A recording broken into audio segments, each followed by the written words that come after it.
Here we have a story about another animal that hatches from an egg, and it's another bird. This is Little Duckling, and our story is called Icky Little Duckling. Wonder why he's icky. It's written by Steve Smallman and Tim Warnes. Let's go and see why the little duckling is called Icky.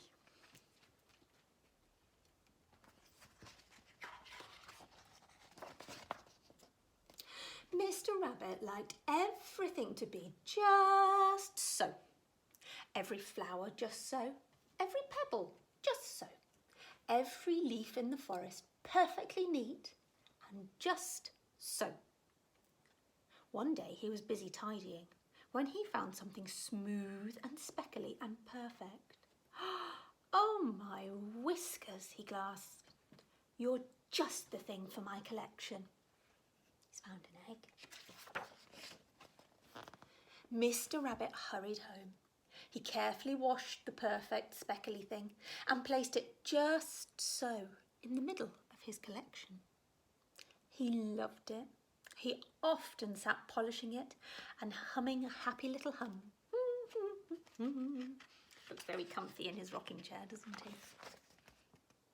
But then, one evening, crack! A jagged line appeared down the side of Mr. Rabbit's perfect speckly thing. "Oh, my whiskers," he gasped in horror. "Don't worry, we'll soon have you mended." He's got the sellotape. But it was too late. Crack! It broke in two. And out came something icky, sticky, and strange. Not just so at all. It looked up at Mr. Rabbit and it said, "Mama." "What?" cried Mr. Rabbit. No. I'm not your Mama." It said it again, even louder. Then it hopped onto the floor and grabbed hold of Mr. Rabbit's leg and wouldn't let go. "Yuck," groaned Mr. Rabbit. He popped the icky, sticky thing into a big bubble bath. "First, you must be clean. We'll find your mama in the morning." Soon, there were bubbles on the floor, bubbles on Mr. Rabbit, and bubbles all over his burrow. "Goodness me," gasped Mr. Rabbit. "You're a duckling." Gurgle, gurgle, gurgle, went Duckling's stomach. "Oh, bother," grumbled Mr. Rabbit. "Now you're hungry.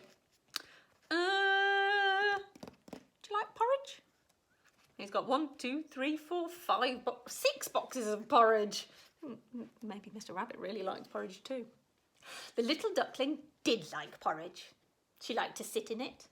She liked to splash in it. And she liked to share it with Mr. Rabbit. "Yuck," groaned Mr. Rabbit, and he filled up the bath again.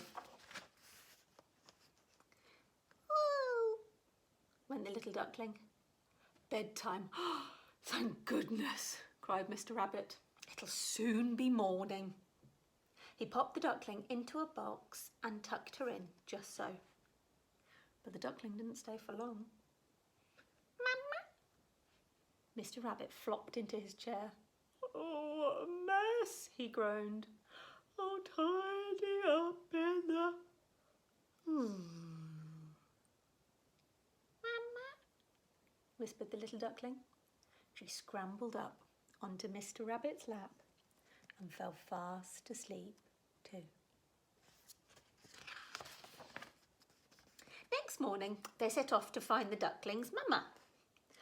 Duckling found a stretchy thing, looks like a worm to me, and some spotty bugs. Then she found a grumpy old prickly monster and had to have a hug from Mr. Rabbit. But they didn't find her mama. Back at home, Mr. Rabbit made some more porridge. The duckling found lots of lovely things to play with. "Put those down," shouted Mr. Rabbit. "Carefully. Oh, I hope we find your mama soon," he sighed. But they didn't find her the next day or the day after. Duckling looks to be playing with some shells and leaves, doesn't she? Having a wonderful time. Then, one morning, down beside the stream, the duckling shouted, "Mama!" And this time she was right. She leapt to meet her family in a happy huddle of cuddles and kisses and quacks. Then, as Mr. Rabbit turned to leave, the little duckling jumped into his arms and gave him a great big feathery hug. "Thank you so much, Mr. Rabbit," said Mrs. Duck. Back in his burrow, Mr. Rabbit scrubbed and polished until everything was as neat as before. His books were just so, his boxes were just so, and his collection was tip-top, totally just so. But he didn't feel right. Everything was just so. But he was just so lonely. Even his special things didn't seem very special anymore. Then Mr. Rabbit had a wonderful idea. "Oh, my whiskers," he cried. "I'm going to need a lot of porridge." Oh, wonder what he's going to do with all that porridge. Mr. Rabbit invited the duck family for tea. His burrow didn't stay neat for long, but it was filled with giggles and quacks and fun and friends. And Mr. Rabbit thought that it was just perfect. Look at this little one. Looks to have a rubber glove on her head. They're having a fabulous time, aren't they? There we are, and that's the end of a lovely story.